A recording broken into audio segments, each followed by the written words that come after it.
राव नरबीर सिंह हैं जो इसमें चुनाव जीते हैं। सर पहले तो आपको ढेर सारी बधाई और मैं अपने क्वेश्चन की शुरुआत अपने लास्ट इंटरव्यू से करूंगा। आपका मैं इंटरव्यू किया था चुनाव के दिन, आपने कहा था आपकी सबसे बड़ी जीत होगी। इतना कॉन्फिडेंस कैसे मिला था आपको? लोगों का उत्साह देख के, लोगों की हाजिरी देख के, लोगों का चेहरा देख के बहुत चुनाव में लड़े हैं और मैंने कहा था कि चुनाव नरबीर सिंह नहीं लड़ रहा, हमारे बादशाहपुर की जनता लड़ रही है और जनता ने ये दिखा दिया कि जनता भारतीय जनता पार्टी और नरबीर सिंह के साथ है। और मैं आज भी कह रहा हूँ कि मैं हरियाणा में बीजेपी में सबसे ज्यादा वोटों से जीतूंगा।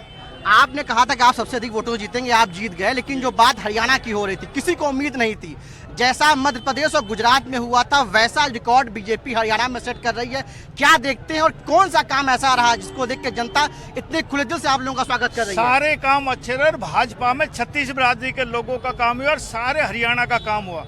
अकेले कांग्रेस में 1-2 जिलों का काम होता था। भारतीय जनता पार्टी ने पूरे हरियाणा का समान विकास किया और वही नतीजा आज हरियाणा में जो आ रहा है कि समान सबका साथ सबका विकास की तर्ज पर जो काम हुआ, हरियाणा के सब कोणों से भारतीय जनता पार्टी जीत रही है। आपने ये कहा था कि आप चुनाव नहीं जनता चुनाव लड़ रही है। मैं आपका इंटरव्यू अभी कर रहा हूँ, जो लोगों का उत्साह है, आवाज आ रही है कि डिप्टी सीएम से कम नहीं। और जिस तरह से आपको टिकट मिला था जिस तरीके से, तो कहा जा रहा था कि राव नरबीर सिंह को इस बार बड़ी जिम्मेदारी दी जाएगी। नहीं, मैं मिनिस्टर तो हर बार बनाऊं, जब भी एमएलए बनाऊं तो वो पार्टी हाईकमान का फैसला करते हैं। लोगों में उत्साह होता है, लोग तो अपना चीफ मिनिस्टर बना देंगे, डिप्टी बना देंगे, लोगों की इच्छाएं होती हैं, लेकिन राष्ट्रीय संगठन जो फैसला करता है जिम्मेवारी वही मिलती है। कांग्रेस को जो हार मिली है, क्योंकि चुनाव के पहले इतना टेम्पो हाई किया गया था, भूपेंद्र सिंह हुड्डा मुख्यमंत्री बन जाएंगे, तमाम बड़े नाम आ रहे थे, बीजेपी कहीं चुनाव में दिख नहीं रही थी।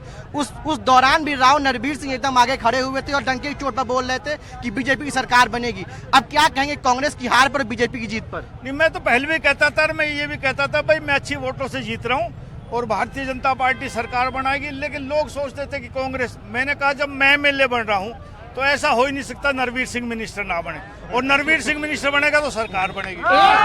एक चीज बताइए, एक कौन सा टर्निंग पॉइंट था चुनाव में जो बीजेपी को इतनी बड़ी बहुमत कर ले जा रहा है? लोगों का साथ, सबका विकास, सबके साथ के तर्ज पर काम किया। इसीलिए हरियाणा की सारी जनता ने ये सोच कर दिया कि भाजपा ही एक ऐसी पार्टी जो सबका विकास करती है। ठीक है, बहुत बहुत धन्यवाद एनटीवी से बात करने के लिए। तो ये थे हमारे साथ राव नरबीर सिंह जो गुरुग्राम की बादशाहपुर विधानसभा सीट से चुनाव जीते हैं और ये 3 बार पहले मंत्री रह चुके हैं। उन्होंने साफ तौर पे कहा कि मैंने पहले ही कहा था कि हरियाणा में सबसे बड़ी जीत जो होगी बीजेपी की वो मेरी होगी और आज मैंने जो है जीत हासिल किया है। लेकिन उनका ये भी कहना है कि कांग्रेस जो बातें कह रही थी वो उसकी हवा निकल गई। गुरुग्राम से एनटीवी इंडिया के लिए पल्लव मिश्रा।